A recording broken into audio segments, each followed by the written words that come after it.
I'm Jeremy Dyson, and in some ways, to the audience gathered here, Steve Pemberton Reece Shearsmith need no introduction. They're completely unique.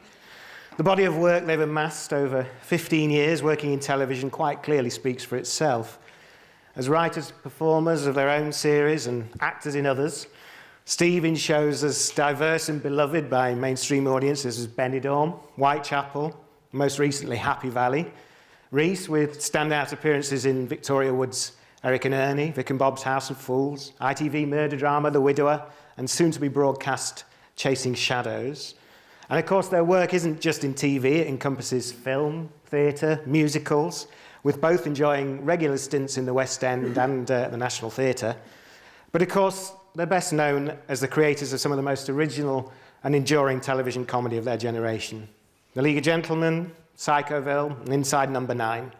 They're both truly extraordinary talents. It's been my privilege to work with them over the past 20 years. Let's just have a look at a bit of ET. Ladies and gentlemen, Steve and Reece.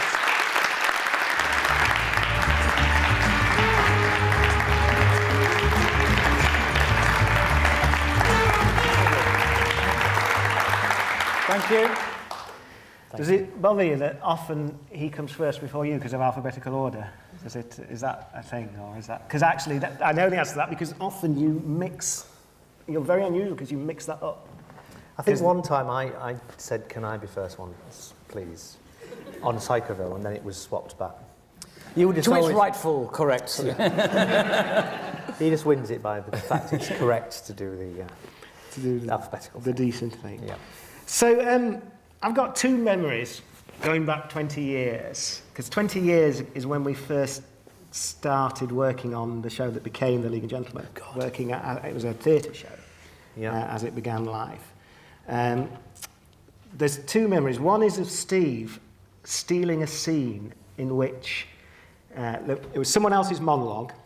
Steve was sat playing a coach driver with his back to the audience, and all he did, his only action all the way through this monologue was just go like that, to wave to indicate his friends, and he stole the scene. And I can remember being in awe of it.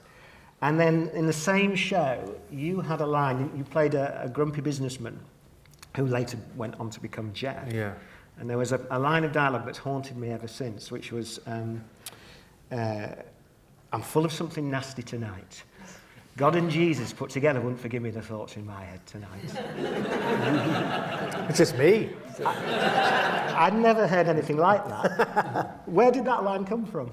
God and Jesus put together. I can't remember. I think it was the lyrical nature of that was mined from a kind of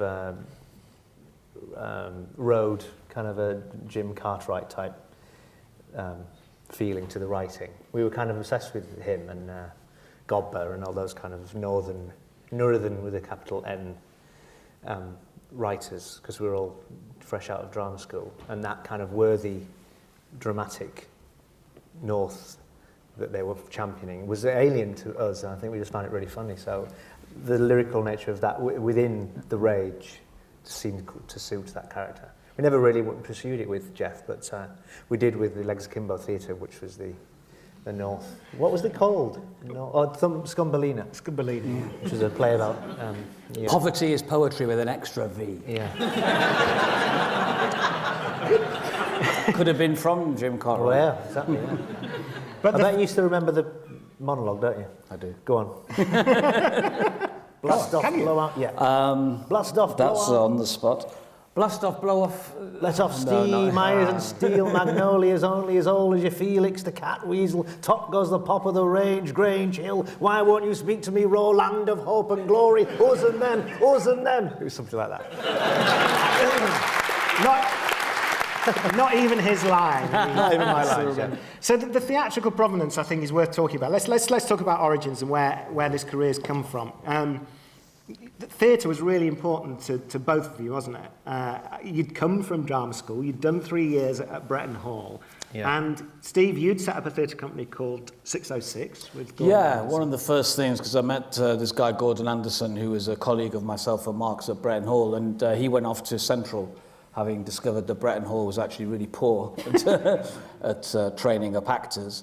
And when he came out of Central, we set up this theatre company. So we would put our shows on, starting at the Canal Café Theatre. And it was the beginnings, really, of the sense that you could create your own work and put your own work on. And even though at times, a bit like coming here to Edinburgh, you know, you had 5 or 6 people in the audience, it was a great learning curve. We did everything ourselves. And we put on about, 5 or 6 shows on the Fringe. And the League of Gentlemen really grew out of that because we wanted to do a fundraiser for the theatre company. And Gordon said, well, why don't you do a comedy night? We get Reece involved and Mark involved, and obviously Gordon was a good friend of yours. And that was really the genesis of the League of Gentlemen, just doing 3 nights as a comedy show. But you two had already written together before we did that, hadn't you? You'd written... Oh, yes. What became Tom and Jerry? What became Tom and Jerry, yeah. Because I remember going to... and also, another thing, a rehearsed reading of which had the character of Pauline in, which you didn't play. It was played by a woman. A woman actually played it. Imagine that. So... and it wasn't funny at all. Yeah, no, we did a show. Pig in a pokey, was it? Yeah. She had the same lines. Yeah, it was, yeah. Earnest, it wasn't Steve doing it, but yeah, it was odd. But yeah, we always had that theatricality and that discipline of anything we put on, we wanted the audience to kind of sit up and watch it. So it really mattered to us that it was slick. I mean, I think that was one of the things that marked out our first show here in Edinburgh. It wasn't that it was particularly good. As a sketch show, what was good about it, I think, was that the in-between bits were slick. And we really... You're saying we had good scene changes? Yeah. But I am. But that mattered. I think it really helped. I think there was a thing of pursuing excellence, which I remember being struck with at the time. Yeah. And that the cues had to be... Well, yeah, there was a lot of drilling of chairs, the 3 chairs, and I'll put that there, and then you can do that, and then I'll just make it really slick and have no tinkling of a piano and a curtain flapping in the mix, waiting for the next thing to come on. And observing you as writers from the outside, I would say that applies to your writing too. When you're writing together, have you always been like that with the sketches themselves, making sure that they're as... Yes, as ironed out as it I can think be? so. I think we're quite rigorous, aren't we? We don't tend to act things out. One of the first things I remember people always said is, do you just open a few tins of beer and get a bit pissed and just write down what comes into your head? Yeah, that's no! exactly how we do it. You drop the kids off at school, and at 9:30 you get a cup of coffee and you sit down and you work on what you're doing that day.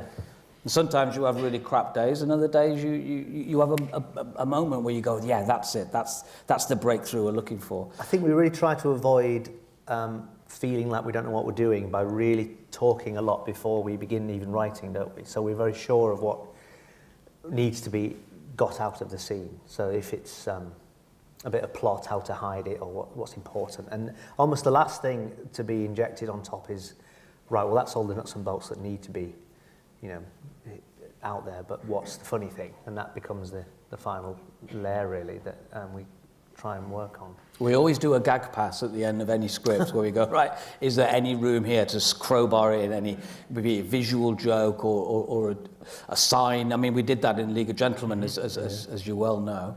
As being one of the League of Gentlemen. We went through and we put in wherever the camera was going to drift across somewhere, we always made sure there was a funny sign or something funny visually to look at. And I think that rigour that we had as a foursome, we've tried to keep going. And you're both writers and actors. Do you think of yourself primarily as a writer who acts or an actor who writes? I'll ask that individually. Well, I've never thought of myself as a writer. And I still have I struggle with the thought that it's a thing. I really see it as a means to an end. I only enjoy the execution of it at the end. I find it like work. And I enjoy the thought that I will eventually do it. But the thought of writing for somebody else and just handing in, like what you do, a script to somebody to perform, and you're just the writer element, I've got no interest in it. And Steve?